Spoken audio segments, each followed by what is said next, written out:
Well, good afternoon from Comrie. I drove up, I drove up for some provisions, but I also had to go to the post office, and the very thing I went to the post office for, I forgot to bloody ask. So I'm not going back in the queue, because it's a rather large queue. What time is it, Andrew? It's 25 to 4. It means there's piping music on the radio, isn't there? It should be. Well, there's piping and there's piping noise. I think there'll probably be some Pibroch. So I might pull into the lay-by Octatire and sit a while, listen to the Pibroch music, have a cigarette. That's what I'll do. Normally we get some Pibroch music.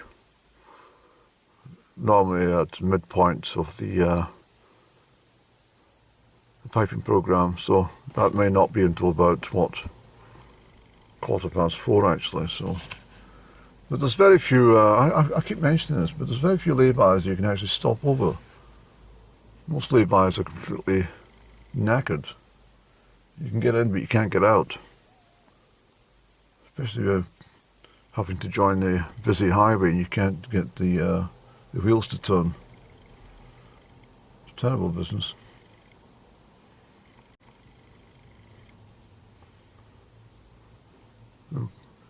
There's not much to look at today, I'm afraid. I pulled in, I had the card I was going to give to Up and Down, she wouldn't have appreciated, but I decided I'll give that to my brother. I had a little gift I needed to give him, one of my brothers, so I pulled in and appeared was one of my charming friends that acquaintance, and sadly he's in very poor health at the moment, and but he says, Andy, it's the first time I've been out the house in a month.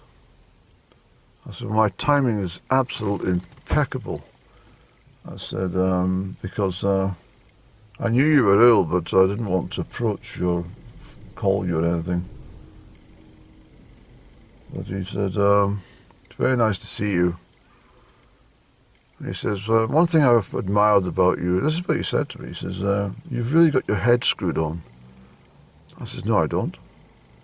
He says, you do. You've always been pretty step ahead of the game. I says, no, not at all.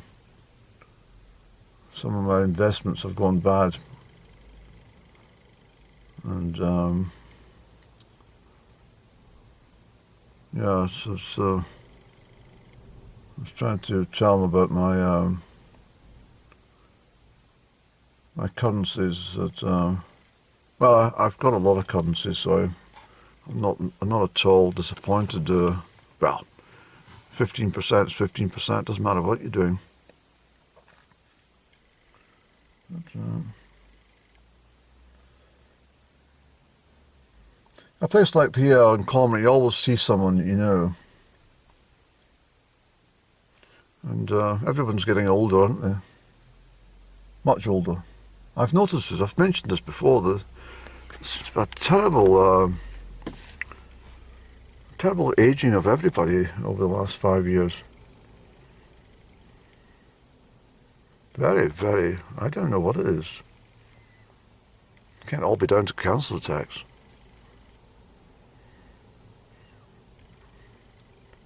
I mean, they've not aged 5 years in the last 5 years, they've aged about 15 years in the last 5 years or more. Everybody.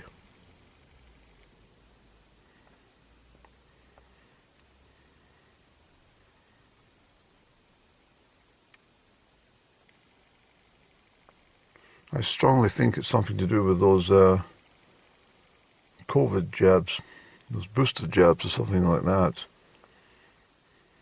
I think there's an element of acceleration of the aging process has been processed into these inoculations to make people much older than what they actually are. I think it's a very clever way of extinguishing the population without killing them immediately. Just accelerate their aging process by a number of years, and let nature take its course. I think that's what's happened. The fact that up and down's been stealing my energies has not helped the situation at all. In fact, I feel entirely worn out. So I have an appointment at Dr. GP's tomorrow, 10:30. But I don't think it's Dr. GP I'm going to see. I think it's one of the last of the old brigade, a female doctor. She's the only one that's left from the last team of excellence that was down there. Most of them walked during the lockdown. Most of them decided that they didn't want any part of it.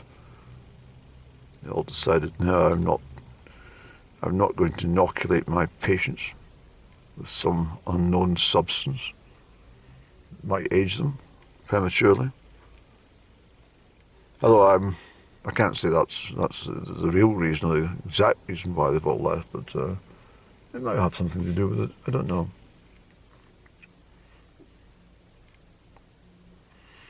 I was telling somebody just recently that, because I'm full of these little facts, but I said to them that, I said, you know that a barber shop where they've got one of those poles that stick out, these traditional barber shops, now there's all these bloody shops that you don't really go for a haircut, just zip the whole lot off if you're a gentleman. Completely. But a proper barber's with a red and white pole that used to stick out. Well, apparently the reason for that was in the olden days, the red and white pole was significant for some medical, what's the word, Andrew? Some medical undertakings that could take place within the barber shop, like bloodletting. Apparently bloodletting was a very popular thing to ease stresses and stuff and other ailments. You went in and they cut you open and let the blood flow out, and then stitched you back up again. Put the blood in a pail and sent it off to the abattoir or something, or the bone meal. I think it was the bone meal processors. You know, the bone meal for the chuck onto the soil to improve the soil. There was a bone meal factory in the hometown of Crieff, just 7 miles along the road. I can still remember it. It was next to the railway line between the Heileman and Crieff, just the north side. Yes, I do remember it. It's still there, I think. It's a brick building. I don't know what it's used for now, though. Agricultural storage, I think. I'm not sure. But anyway, so you went to the barber and said, would you like a bit of a trim, a bit of a short back and sides? No, I'm feeling a bit stressed. Could you slice open my arm and let some blood out, please? By all means, take a seat.